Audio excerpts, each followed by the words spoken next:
ओम नमः शिवाय। आपके अपने YouTube चैनल जय मां कंजक में आपका बहुत बहुत स्वागत है। श्री शिव महापुराण की कथाओं को आगे बढ़ाते हुए आज की कथा का आरंभ हम जलंधर का वध अध्याय से करेंगे। उम्मीद करती हूँ कथा का पूरा फल लेने के लिए आप कथा को शुरू से लेकर अंत तक जरूर श्रवण करेंगे। ओम नमः शिवाय। व्यास जी बोले, हे तात, उधर जब असुरा जलंधर द्वारा फैलाई गई गंधर्व माया से मोहित होकर सभी देवताओं सहित भगवान शिव भी युद्ध को भूलकर अप्सराओं का नृत्य गान देखने में व्यस्त हो गए, तब क्या हुआ? उधर जब जलंधर को पहचान कर देवी पार्वती कैलाश पर्वत से अंतर्ध्यान हो गई, तब वहां क्या हुआ? भगवान शिव ने क्या किया? संत कुमार जी बोले, हे महर्षि, जब जलंधर को अपने सामने भगवान शिव के रूप में देखकर देवी पार्वती ने यह जान लिया कि वे कोई बहरूपिया है, तो वे तुरंत वहां से अंतर्ध्यान हो गई। उनके अंतर्ध्यान होते ही सारी माया वहां से गायब हो गई।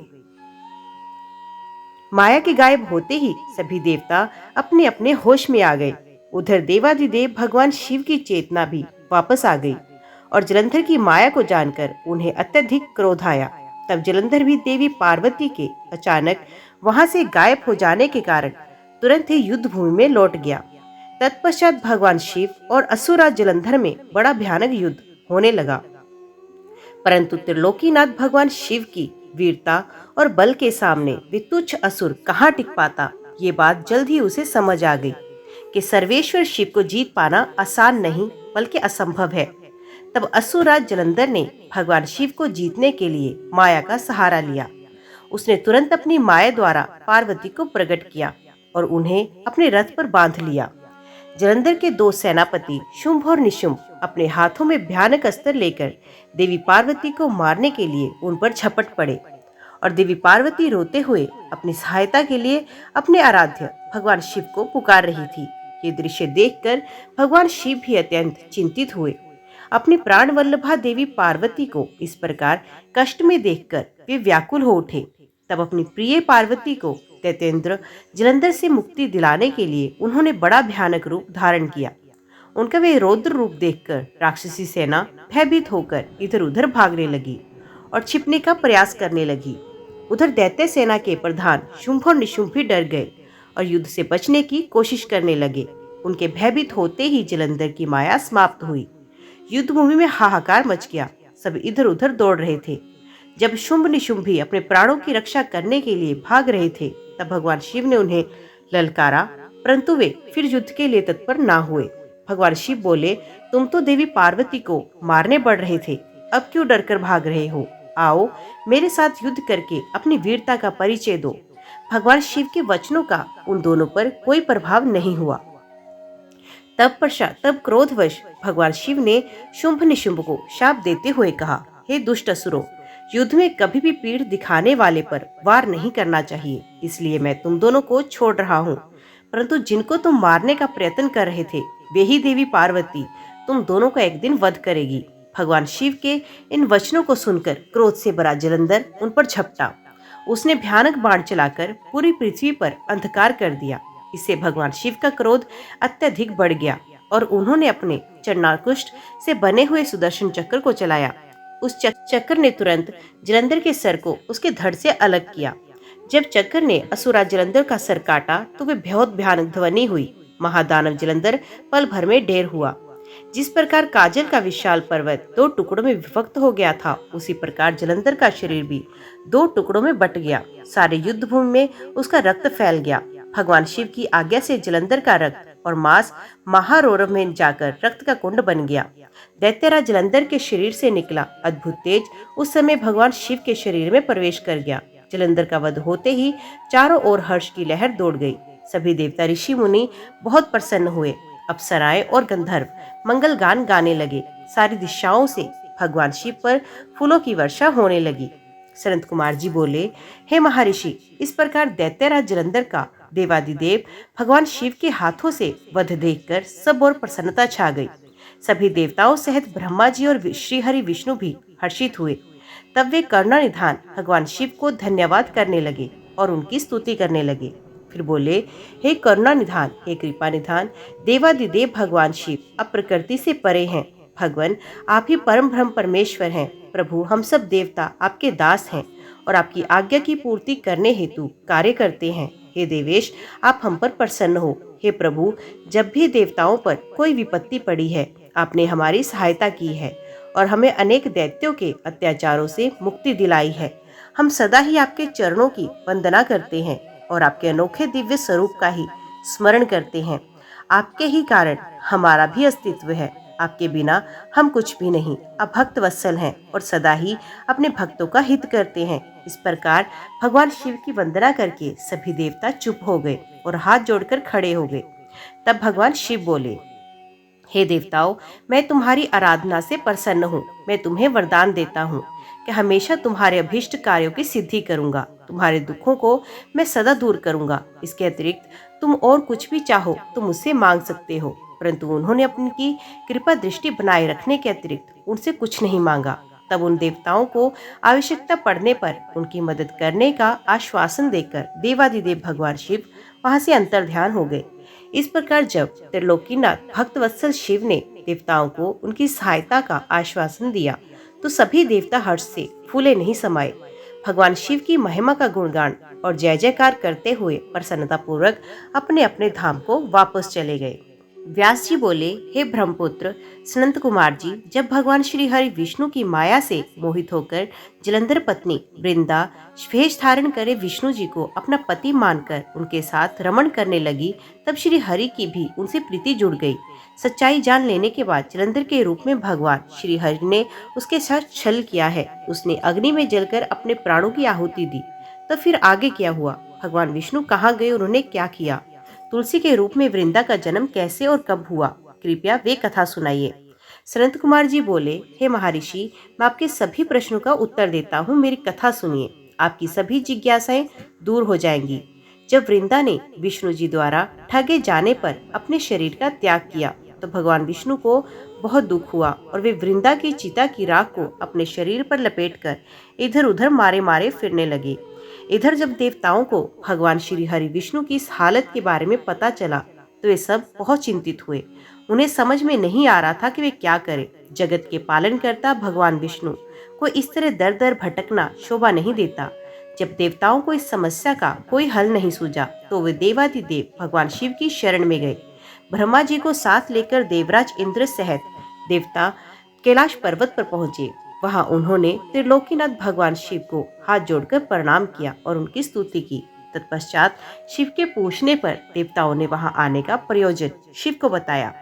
देवताओं ने कहा, हे देवादिदेव करुणा निधान भक्तवत्सल शिव, आप तो सर्वेश्वर है, सर्वज्ञाता है। इस संसार की कोई बात आपसे छिपी नहीं। भगवान श्री हरि विष्णु ने दैत्यराज जलंधर की पत्नी वृंदा को जलंधर का रूप लेकर ठगा, परंतु उसके साथ साथ रहते रहते श्री विष्णु की उनमें प्रीति हो गई और अब वे उनका वियोग नहीं सह कर पा रहे। वे अपने शरीर पर वृंदा की चिता की आग लपेटकर जोगी बनकर इधर उधर घूम रहे हैं। प्रभु, आप उन्हें समझाइए कि वे ऐसा ना करें। भगवान, ये जगत आपके अधीन है और आपको ही इस समय उनकी मदद करनी चाहिए ताकि वे पहले की भांति होकर अपने कार्य को पूरा करें। देवताओं की इस प्रकार की प्रार्थना सुनकर भगवान शिव बोले, हे ब्रह्मा जी, हे देवराज इंद्र व अन्य देवताओं, ये सारा जगत माया के अधीन है, परंतु इस जगत की जननी मूल प्रकृति परम मनोहर महादेवी पार्वती इस माया के वशीभूत नहीं है। उन पर इस माया जाल का कोई असर नहीं होता। इसलिए आप भगवान श्री हरि विष्णु की इस मोह माया के जाल को दूर करने के लिए आदि देवी प्रकृति के आधारभूत देवी पार्वती की शरण में जाइए। यदि आपके द्वारा वे प्रसन्न हुई तो आपकी हर एक समस्या का समाधान हो जाएगा और वे आपके कार्यों को पूर्ण करेंगी। देवादिदेव महादेव भगवान शिव के इन वचनों को सुनकर सभी देवताओं को अत्यंत प्रसन्नता हुई और वे भगवान शिव से आज्ञा लेकर मूल प्रकृति की शरण में गए। इस प्रकार जब देवता प्रकृति देवी की शरण में जा रहे थे उस समय वहां आकाशवाणी हुई, हे देवताओं, मैं ही तीनों प्रकार के गुणों से अलग होकर निवास करती हूँ। मैं सत्य गुण में गोरा बनकर, रजोगुण में लक्ष्मी और तमोगुण में ज्योति बनकर इस जगत को आलोकित करती हूँ। इसलिए आप अपनी इच्छा पूर्ति हेतु देवी जगदम्बा की शरण में जाओ, वे अवश्य ही तुम्हारी मनोकामना पूर्ण करेंगी। ये आकाशवाणी सुनते ही सभी देवता गौरी, लक्ष्मी और सरस्वती को हाथ जोड़कर प्रणाम करने लगे और मन में उनका वंदन और स्तुति करने लगे। इस प्रकार जब देवताओं ने शुद्ध हृदय से तीनों देवियों का स्मरण किया, तब वे तीनों देवियां वहां प्रकट हुई। देवियों को साक्षात अपने सामने पाकर देवता बहुत हर्षित हुए और गौरी, लक्ष्मी और सरस्वती की वंदना और पूजन अर्चन करने लगे। तब तीनों देवियों ने मुस्कुराकर कहा, हे देवताओं, हम तीनों देवियां तुम्हारी स्तुति से प्रसन्न हैं। तुम जो चाहो वो मांगो, हम तुम्हारी मनोकामनाएं पूर्ण करेंगी। देवियों के इस कथन को सुनकर देवताओं का प्रतिनिधित्व करते हुए देवराज इंद्र ने भगवान श्री हरि विष्णु के बारे में सब कुछ गौरी, लक्ष्मी और सरस्वती देवी को बताया। तब उन्होंने कुछ बीज देवताओं को दिए और कहा कि ये बीज ले जाकर तुम देवी वृंदा की चिता की राख में रख दो। ऐसा करने से तुम्हारे अभीष्ट कार्यों की सिद्धि होगी। उन बीजों को लेकर देवताओं ने तीनों देवियों का धन्यवाद व्यक्त किया। तब देवियां वहां से अंतर्ध्यान हो गई। तत्पश्चात ब्रह्मा जी सहित सभी देवता उस स्थान पर पहुंचे जहां देवी वृंदा ने अपने प्राणों की आहुति अग्नि में दी थी। वहां पहुंचकर उन्होंने देवी द्वारा दिए गए उन बीजों को वृंदा की चिता की राख में डाल दिया। तब उन बीजों में से कुछ दिन पश्चात धात्री, मालती और तुलसी नामक वनस्पतियां पैदा हुई। देवी सरस्वती द्वारा दिए गए बीजों से धात्री देवी, महालक्ष्मी के बीजों से मालती और देवी गौरी के बीजों से तुलसी का आविर्भाव हुआ। जैसे ही धात्री, मालती और तुलसी नामक ये स्त्री रूप वनस्पतियां उत्पन्न हुई और भगवान श्री हरि विष्णु ने उन्हें देखा, तो उन पर से माया का पर्दा हट गया और वे पहले की भांति हो गए। वे उन वनस्पतियों पर अपनी कृपा दृष्टि रखने लगे और तभी से धात्री, मालती और तुलसी नामक इन वनस्पतियों को भी श्री विष्णु जी से विशेष अनुराग हो गया। तब भगवान श्री हरि विष्णु भी पुण्य वैकुंठ लोक को चले गए। सनत कुमार जी बोले, हे महामुने, शंखचूड़ नाम का एक दैत्य था जिसका वध भगवान शिव ने स्वयं अपने हाथों से त्रिशूल मारकर किया था। अब मैं आपको उस शंखचूड़ नामक दैत्य के विषय में बताता हूँ। हे मुने, आप ये जानते ही हैं कि विधाता के पुत्र मरीचि हुए हैं और उनके पुत्र महर्षि कश्यप। मरीचि के पुत्र कश्यप मुनि वो बहुत ही धार्मिक प्रवृत्ति के संत थे। वे बड़े ही धर्मात्मा थे और इस सृष्टि की रचना करने वाले ब्रह्मा जी की हर आज्ञा को शिरोधार्य मानकर उसका पालन किया करते थे। प्रजापति दक्ष ने उनके व्यवहार और गुणों से प्रसन्न होकर अपनी 13 कन्याओं का विवाह महर्षि कश्यप से किया था। इन्हीं के संतानों से ये पूरा संसार भर गया। कश्यप मुनि की 13 पत्नियों में से एक पत्नी का नाम दनु था। दनु रूपवती, गुणवती होने के साथ साथ परम सौभाग्यवती भी थी। वे एक अत्यंत शांत साध्वी भी थी। उन्हें दनु के अनेकों पुत्र हुए। उनका विप्रचित नाम का पुत्र बहुत ही बलशाली और पराक्रमी था। उसका भी दंभ नाम का एक पुत्र हुआ। दंभ भी अपने पिता की तरह धार्मिक विचारों को मानने वाला था। दंभ भगवान विष्णु का अनन्य भक्त था। इतना धार्मिक होने के पश्चात भी उसके कोई संतान नहीं हुई। तब वे बड़ा निराश हुआ और उसने शुक्राचार्य को अपना गुरु बनाया। उसने उससे कृष्ण मंत्र ग्रहण किया। तत्पश्चात दंभ पुष्कर नामक तीर्थ में चला गया और वहां 1 लाख वर्ष तक कठोर तपस्या करता रहा। उसकी कठोर तपस्या को देखकर सभी देवता ब्रह्मा जी को अपने साथ लेकर भगवान विष्णु के पास गए। भगवान विष्णु के पास पहुंचकर सभी देवताओं ने उन्हें आदरपूर्वक प्रणाम किया और दंभ के भीषण तप के बारे में भी बताया। तब सारी बातें जानकर भगवान हरि बोले, हे देवताओं, मैं जानता हूँ कि दंभ मेरा अनन्य भक्त है। वे अपने मन में पुत्र प्राप्ति की कामना लेकर पिछले 1 लाख वर्षों से मेरी कठोर तपस्या कर रहा है। मैं अवश्य ही अपने प्रिय भक्त दंभ की इच्छा पूर्ति करूंगा। आप निश्चिंत होकर अपने स्थान पर जाओ। भगवान श्री हरि के इन वचनों को सुनकर ब्रह्मा जी और देवराज इंद्र तथा सभी देवता उन्हें प्रणाम करके अपने अपने लोकों को चले गए। तब भगवान विष्णु भी अपने भक्त दंभ को उसकी तपस्या का फल देने के लिए पुष्कर गए। वहां उन्हें अपने सामने पाकर दंभ बहुत प्रसन्न हुआ और उनके चरणों में लेटकर उन्हें प्रणाम कर उनकी स्तुति करने लगा। तब श्री विष्णु बोले, हे दंभ, मैं तुम्हारी इस कठोर तपस्या से प्रसन्न हूँ। तुम अपना अभीष्ट वर मांग सकते हो। आज मैं तुम्हारी हर मनोकामना पूर्ण करूंगा।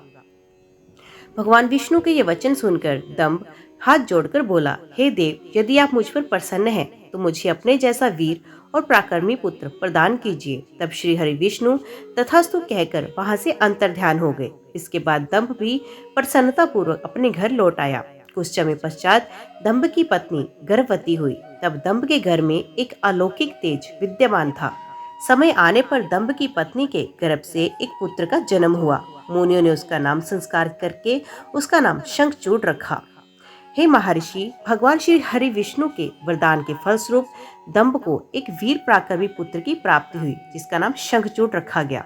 शंखचूड़ भी धार्मिक था। अपने परम पूज्य गुरु के अमृत वचनों का शंखचूड़ ने मन पर गहरा प्रभाव पड़ा और वे पुष्कर नामक तीर्थ में जाकर एकाग्र मन से तपस्या करने लगा। उसने अपनी इंद्रियों को अपने वश में किया और नेकानेक मंत्रों द्वारा ब्रह्मा जी की साधना की। उसकी भक्ति भाव से की गई आराधना से शीघ्र ही ब्रह्मा जी प्रसन्न हुए।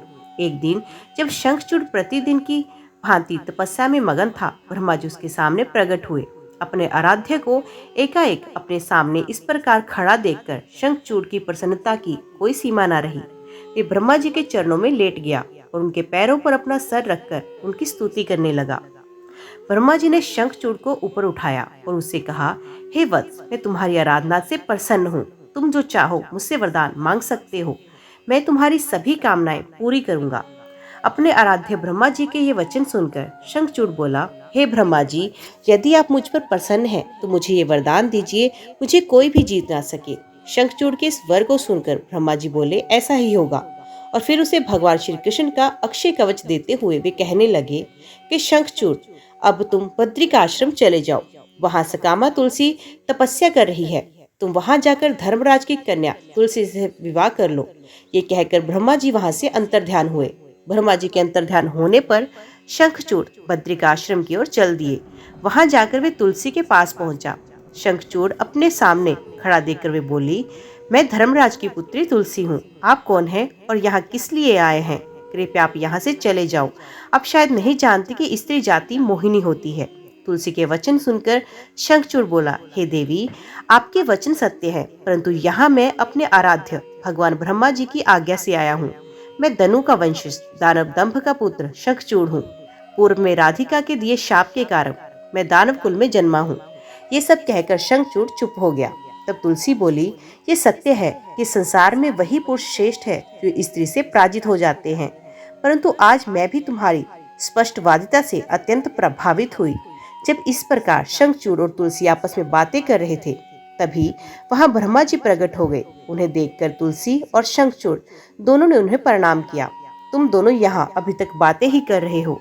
शंखचूड़, मैंने तुम्हें यहाँ तुलसी का पानी ग्रहण करने के लिए भेजा था। तुम निश्चय ही पुरुषों में श्रेष्ठ हो और तुलसी निस्संदेह ही स्त्रियों में रत्न है। तुम दोनों एक दूसरे के लिए ही बने हो, इसलिए तुम्हें शीघ्र ही एक दूसरे का हो जाना चाहिए। शंखचूड़ और तुलसी का विवाह करने के लिए कहकर ब्रह्मा जी वहां से चले गए। ब्रह्मा जी का आदेश मानते हुए तुलसी और शंखचूड़ ने गंधर्व रीति से विवाह किया। तत्पश्चात वे दोनों अनेक सुंदर मनोरम स्थानों पर अनेकों वर्ष तक विहार करते रहे। एक दूसरे का साथ पाकर वे प्रसन्न हुए। व्यास जी बोले, हे ब्रह्मा जी के पुत्र सनंत कुमार जी, जब संसार की सृष्टि करता ब्रह्मा जी की आज्ञा से तुलसी और शंखचूड़ ने गंधर्व रीति से विवाह कर लिया, तब क्या हुआ? उन दोनों ने क्या किया? सनंत कुमार जी बोले, हे महामुने, शंखचूड़ और देवी तुलसी ने ब्रह्मा जी की आज्ञा से विवाह कर लिया और वे उसे अपने साथ लेकर अपने घर वापस आ गया। जब दानवों को इस बात की सूचना मिली कि शंखचूड़ को ब्रह्मा जी से वरदान प्राप्त हुआ है, तो वे सभी बहुत प्रसन्न हुए। दैत्य गुरु शुक्राचार्य ने स्वयं वहां आकर शंखचूड़ को ढेरों आशीर्वाद दिए। तत्पश्चात उन्होंने शंखचूड़ को असुरों का आधिपत्य देते हुए उसका राज्याभिषेक कराया। राज सिंहासन संभालने के पश्चात शंखचूड़ प्रसन्न था। तब शुक्राचार्य बोले, हे असुराज शंखचूड़, तुम निस्संदेह ही वीर और पराक्रमी हो। तुम्हें आज असुरों का राज्य सौंपकर मुझे बहुत हर्ष हो रहा है। अब इस राज्य का विस्तार करना और असुरों की रक्षा करने का दायित्व तुम्हारा है। मुझे तुम्हारी प्रतिभा पर पूरा विश्वास है। ये कहकर दैत्य गुरु शुक्राचार्य वहां से चले गए। उनकी आज्ञा शिरोधार्य कर शंखचूड़ राज्य करने लगा। उसने अपने राज्य का विस्तार करने के उद्देश्य से अपनी विशाल सेना को इंद्रलोक पर आक्रमण करने का आदेश दिया। वे स्वयं भी उस युद्ध में जा खड़ा हुआ। असुरों और देवताओं में बड़ा भयानक युद्ध शुरू हुआ। देवताओं ने अनेक असुरों को मार गिराया, अनेकों को घायल किया। ये देखकर असुर सेना विचलित होकर इधर उधर भागने लगी। इसे देखकर असुरराज शंखचूड़ का क्रोध सातवें आसमान पर जा पहुंचा। अपनी पूरी शक्ति से युद्ध करते हुए उसने देव सेना को खदेड़ दिया। दैत्यराज शंखचूड़ से डरकर देव सेना तितर बितर हो गई और अपने प्राणों की रक्षा के लिए गुफाओं और कंदराओं में जाकर छुप गई। महाबली वीर प्रतापी शंखचूड़ ने स्वर्ग पर अधिकार कर लिया और स्वर्ग के सिंहासन पर विराजमान हुआ। सूर्य, अग्नि, चंद्रमा, कुबेर, यम, वायु आदि सभी देवता शंखचूड़ के अधीन हो गए। अनेक देवता शंखचूड़ के हर डर के से भाग गए। जो देवता वहां से भाग निकले थे वे अपने प्राणों की रक्षा के लिए इधर उधर मारे मारे फिर रहे थे। जब उन्हें ये समझ नहीं आया कि अब वो क्या करे और कहाँ जाए, तब वे सब देवता मिलकर ऋषि मुनियों को साथ लेकर ब्रह्मा जी की शरण में गए। ब्रह्मा जी के पास पहुंचकर देवताओं ने उन्हें प्रणाम कर उनकी स्तुति की। तत्पश्चात उन्होंने शंखचूड़ के आक्रमण और स्वर्ग पर उसके आधिपत्य के बारे में सब कुछ ब्रह्मा जी को बताया। ब्रह्मा जी ने आश्वासन देते हुए कहा कि इस विषय में भगवान विष्णु ही हमें कोई मार्ग दिखा सकते हैं, अतः हम सभी को उनके पास चलना चाहिए। ये कहकर वे सब श्री हरि से मिलने के लिए वैकुंठ लोक को चले गए। वैकुंठ लोक पहुंचकर देवराज इंद्र और ब्रह्मा जी सहित सभी देवताओं ने लक्ष्मीपति विष्णु जी की स्तुति की और उन्हें सारी बातों से अवगत कराया। देवताओं का दुख सुनकर विष्णु जी ने उन्हें ढांढस बंधाते हुए कहा, हे देवताओं, आप इस प्रकार दुखी ना हो। मैं शंखचूड़ के बारे में सब कुछ जानता हूँ। पहले भी मेरा अनन्य भक्त था। इस बारे में हमें देवादिदेव महादेव जी से विचार विमर्श करना चाहिए, क्योंकि वे ही इस समस्या का सही समाधान बता सकते हैं। ये कहकर वे ब्रह्मा जी और अन्य देवताओं को अपने साथ लेकर शिवलोक की ओर चल दिए। हे व्यास जी, इस प्रकार ब्रह्मा जी और अन्य देवताओं को अपने साथ लेकर विष्णु जी भगवान शिव के पास मिलने उनके शिवलोक में पहुंचे। वहां शिवलोक में भगवान शिव के सभी गण उन्हें घेर कर खड़े हुए थे। भगवान शिव अपनी प्रिय देवी पार्वती के साथ सिंहासन पर बैठे थे। भगवान शिव ने अपने शरीर पर भस्म धारण की थी। उनके गले में रुद्राक्ष की माला थी। त्रिनेत्रधारी भगवान शिव शंकर देवी पार्वती के साथ वहां बैठे अद्भुत शोभा पा रहे थे। उनका वे अद्भुत और दिव्य रूप देखकर भगवान विष्णु, ब्रह्मा जी, देवराज इंद्र सहित अन्य सभी देवताओं को बहुत प्रसन्नता हुई। उन्होंने देवादिदेव कृपा निधान भगवान शिव को हाथ जोड़कर प्रणाम किया और भक्ति पूर्वक उनकी स्तुति करना आरंभ किया। देवता बोले, हे करुणानिधान, हे भक्तवत्सल भगवान शिव, आप सर्वेश्वर हैं, आप परम ज्ञानी हैं, आप सब कुछ जानने वाले हैं। प्रभु, आपकी आज्ञा से ही इस संसार में हर कार्य होता है। आपकी आज्ञा के बिना एक पत्ता भी नहीं हिलता। भगवान, आप तो सब कुछ जानते हैं। हे भक्तवत्सल, आप सदा ही अपने भक्तों की रक्षा करते हैं और उनकी सभी इच्छाओं को पूरा करके उनके अभीष्ट कार्यों को पूरा करते हैं। भगवान, हम इस समय बड़े दुखी होकर आप अपने प्राणों की रक्षा के लिए आपकी शरण में आए हैं। दानवराज दंभ के पुत्र शंखचूड़ ने बलपूर्वक हमारे राज्य पर अपना अधिकार कर लिया है। उसने अनेक देवताओं को अपना बंदी बना लिया है और देव सेना को घायल कर कईयों को मौत के घाट उतार दिया है। किसी तरह हम अपनी जान बचाकर वहां से भाग निकले। भगवान, आप अपने भक्तों के रक्षक हैं। हम आपकी शरण में आए हैं। आप हम दुखियों के दुख को दूर कीजिए और उस शंखचूड़ नामक दैत्य ने हमारा जीवन मुश्किल कर दिया है। आप उसको दंड देकर हमें मुक्त कराइए और हमारा उद्धार कीजिए। ये कहकर सब देवता चुप होकर हाथ जोड़कर खड़े हो गए। ओम नमः शिवाय। आज की वीडियो में इतना ही। उम्मीद करती हूँ वीडियो आपको पसंद आई होगी। वीडियो पसंद आई हो तो वीडियो को लाइक और चैनल को सब्सक्राइब जरूर कीजिएगा। ओम नमः शिवाय लिखकर कमेंट बॉक्स में अपनी हाजिरी लगवाना ना भूलिएगा। तो मिलते हैं अगले अध्याय के साथ। तब तक के लिए देखते व सुनते रहिए। जय मां कंजक, जय माता दी।